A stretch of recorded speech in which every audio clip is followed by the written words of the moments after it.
My son left me alone. Chapter 1. The House That Became Silent. My name is Robert Hayes. I am 65 years old. I live in a small town in Ohio, USA. My house is not big. It has 2 bedrooms, 1 living room, a kitchen, and a small garden in the back. It is a simple house, but it was once full of life. Now, it is very quiet. Every morning, I wake up at 5:30 a.m. I do not use an alarm clock. My body wakes me up. I sit on the edge of my bed and listen. No voices, no footsteps, no laughter, just silence. A normal morning. I slowly walk to the kitchen. I make coffee. I always make 2 cups without thinking. When I realize it, my hand stops. I look at the second cup. That's not needed anymore. I whisper to myself. My son Daniel does not live here now. Daniel is my only child. His mother, my wife Linda, passed away 8 years ago. After she died, Daniel and I became very close. Or at least, I thought we did. Daniel used to sit at the kitchen table every morning before work. "Morning, Dad," he would say. "Morning, son," I would reply. Those simple words meant everything to me. The empty chair. I sit down at the table. Daniel's chair is empty. Sometimes, I still look at it, expecting him to walk in with his phone in his hand, complaining about work or traffic. But he never comes. The house feels bigger now and colder. Thinking about the past. As I drink my coffee, my mind travels back in time. Daniel was a good kid. He was kind, smart, and quiet. He loved playing baseball when he was young. I never missed a game. I used to cheer louder than anyone else. When he grew older, life became busy. I worked long hours as a warehouse supervisor. I wanted to give him a good life. I wanted him to have things I never had. But time passed fast. Too fast. The day everything changed. Daniel left this house 1 year ago. I remember that day very clearly. It was a Friday afternoon. Daniel stood near the front door with a suitcase. His car was already outside. "Dad," he said, "I'm moving to Chicago." I was surprised, but I smiled. "That's a big city," I said. "You'll do great." He did not smile back. "I got a job there," he continued. "A better job, better pay." "I'm proud of you," I said honestly. Then I asked the question that changed everything. "So, when will you visit?" Daniel looked at the floor. "I don't know," he said. "I need space." Words that hurt. I didn't know what to say. "Did I do something wrong?" I asked quietly. "No, Dad," he replied quickly. "This isn't about you." But his voice didn't sound sure. "I just need my own life," he said. I nodded, even though my chest felt tight. "I understand," I lied. We hugged, but it felt different. Short, cold. Then he left. The door closed, and something inside me broke, waiting for the call. At first, I was not worried. I told myself, he is busy. He will call. I checked my phone every day. No calls. I sent messages. "Hi son. Hope you are doing well. Just checking on you. Call me when you have time." Sometimes, the message said seen, but there was no reply. Weeks become months. Days turned into weeks. Weeks turned into months. I started to feel invisible. I stopped cooking big meals. I stopped watching my favorite shows. I stopped talking much. Even grocery shopping became hard. I saw families together, and it hurt. Talking to the walls. Some evenings, I talk out loud. "I'm fine," I say to no one. "Everything is okay." But it is not okay. I sit in the living room with the TV on, just to hear voices. I don't really watch. I just listen. The silence is too loud. A father's fear. At night, I lie in bed and think, did I push him away? Was I too strict? Was I too quiet? Parents don't come with instructions. I loved my son the only way I knew how. But maybe love also needs words. And maybe I did not say enough. The mailbox. Every afternoon, I check the mailbox. Bills, advertisements, no letters, no cards, nothing from my son. One day, I held the mailbox open for a long time. I hoped something would appear. It didn't. A lonely birthday. My birthday came and went. No call, no message. I bought myself a small cake. I cut one slice. I sang happy birthday quietly. That was the hardest day. The truth I avoided. That night,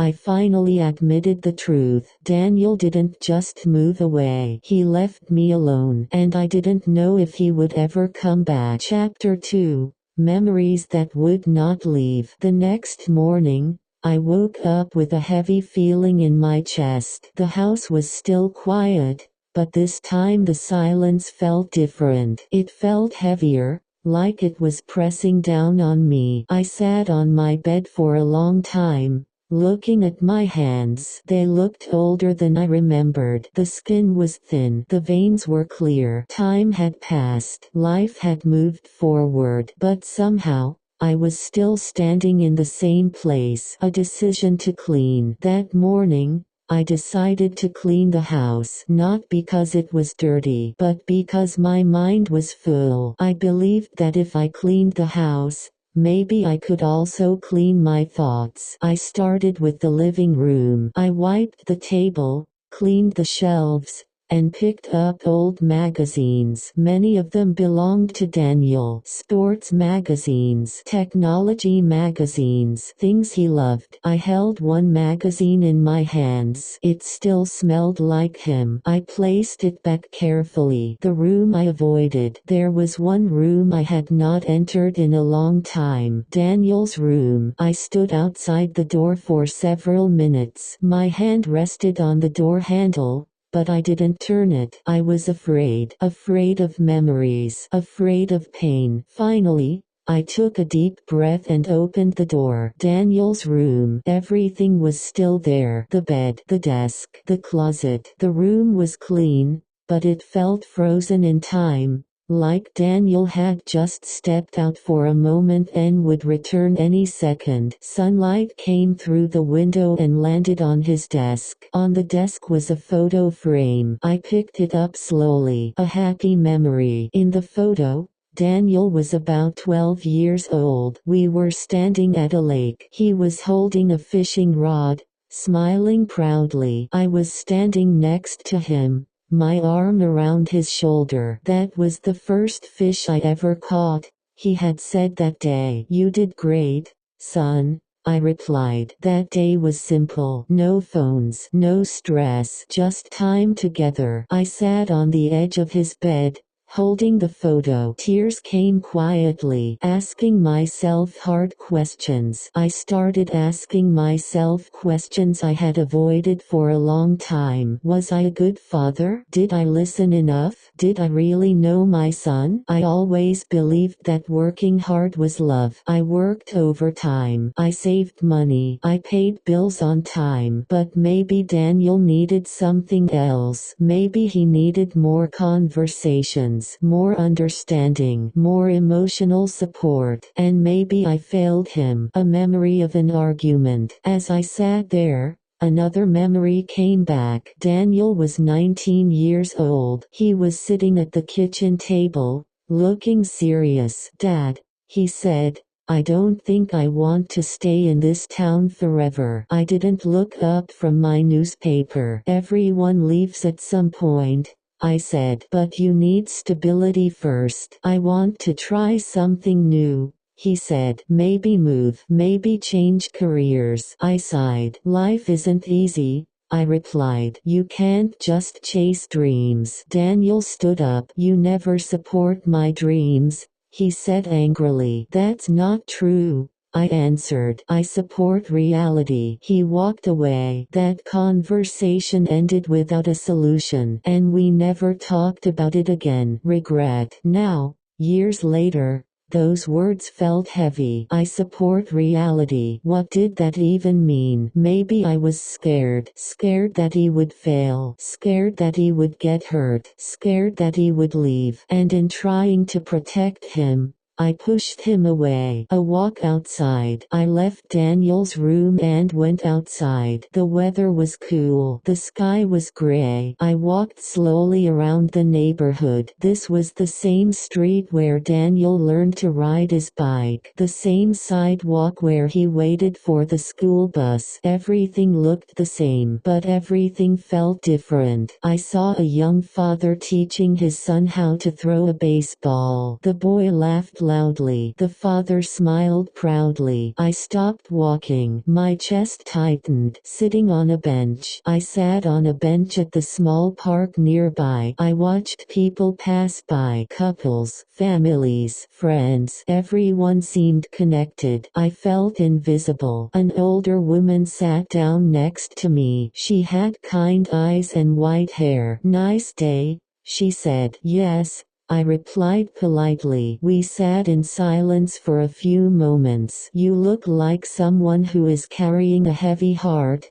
she said gently. Her words surprised me. "I miss my son," I said before I could stop myself. She nodded. "My daughter lives far away," she said. "We don't talk much." That made me feel less alone. A stranger's wisdom. "Children grow up," she continued. "Sometimes they forget how much their parents still need them." "I don't want to control his life," I said. "I just want to be part of it." She smiled softly. "Love doesn't disappear," she said. "Sometimes it just hides behind pride and pain." Her words stayed with me. Going to the city. That evening, I made a decision. I would go to Chicago. I had Daniel's address. I needed to see him, even if it was just for a moment. I packed a small bag and left early the next morning. The long journey. The bus ride was long and uncomfortable. I watched the road through the window. I practiced what I would say to him. "I'm proud of you. I miss you. I'm sorry." I hoped he would open the door. I hoped he would listen. Outside his apartment. When I arrived,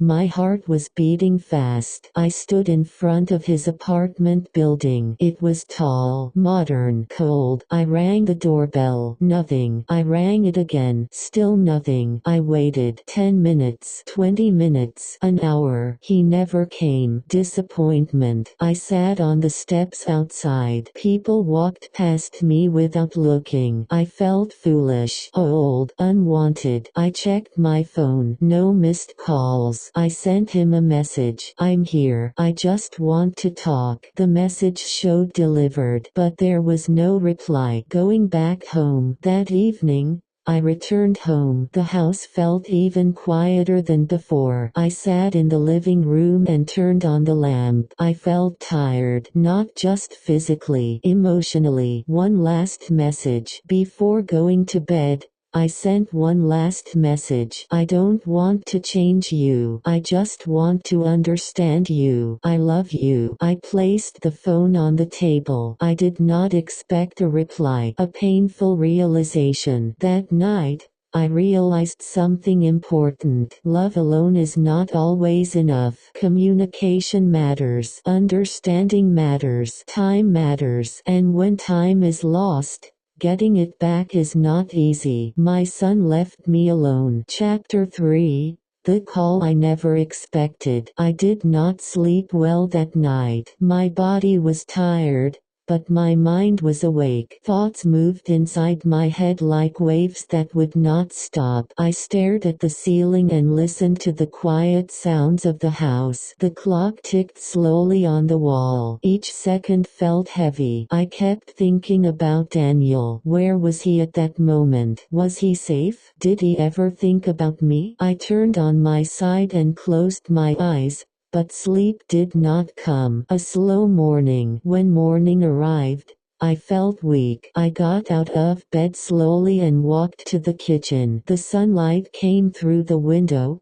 but it did not make me feel warm. I made coffee and sat at the table. For the first time in many months, I did not make 2 cups. I made only one. That small decision hurt more than I expected. Learning to let go. That day, I tried to live normally. I washed dishes. I watered the garden. I watched the news. But everything felt empty. I told myself, maybe this is life now. Maybe this is what getting old feels like. I did not want to feel angry at my son. I wanted to understand him. But understanding does not erase pain. Days of silence. Several days passed. No calls. No messages. I stopped checking my phone every minute. I left it on the table and tried not to look at it. Hope can be painful when it waits too long. One afternoon, I sat on the porch with a glass of water. I watched the street. Cars passed. Neighbors walked their dogs. Life continued. Mine felt paused. Remembering my own father. That evening,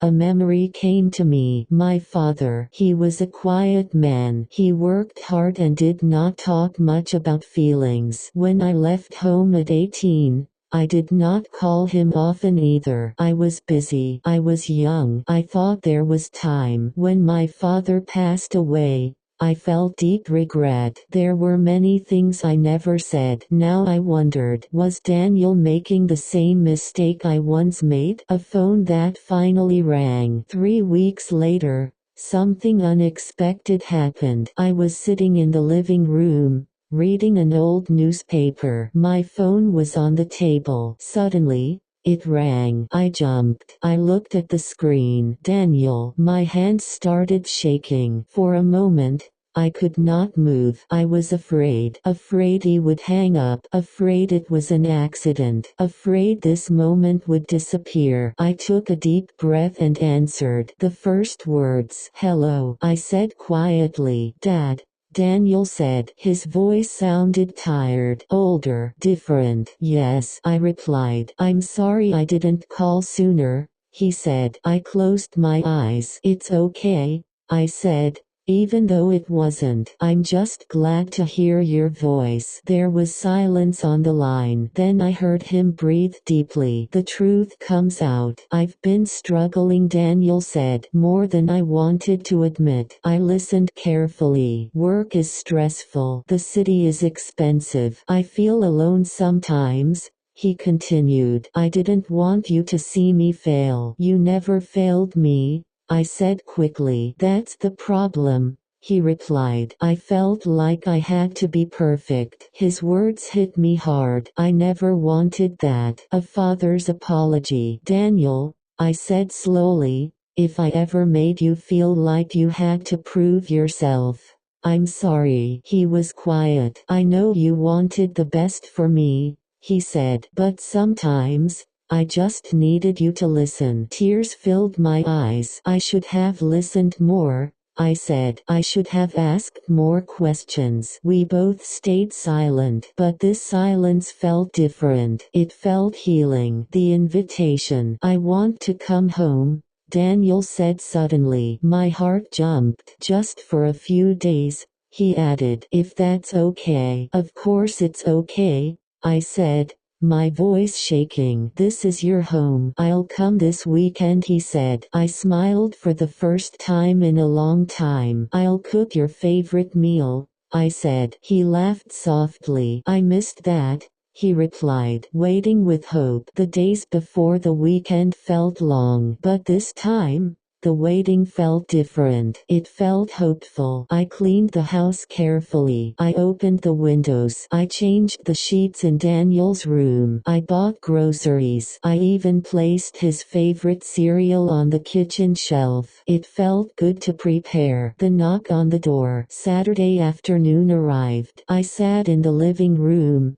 listening. Every sound made my heart jump. Then I heard it. A knock. I stood up quickly and walked to the door. I opened it. Daniel stood there. He looked thinner, tired, but he was smiling. The hug. We looked at each other for a moment. Then we hugged tightly, longer than before. I felt his arms around me, and for the first time in a year, I did not feel alone. "I missed you, Dad," he said. "I missed you too, son," I replied, talking honestly. We sat at the kitchen table for hours. We talked about everything: his job, his fears, his mistakes. I talked about my loneliness, my regrets, my fears of losing him. There was no anger, only honesty, understanding each other. "I never stopped loving you," Daniel said. "I know," I replied. "I just needed to hear it."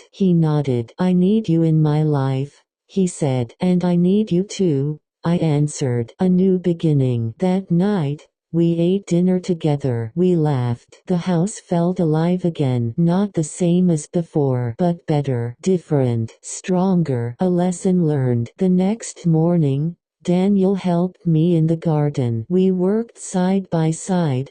Quietly, I realized something important. Love does not disappear with distance, but it needs care. It needs words. It needs time. It needs forgiveness.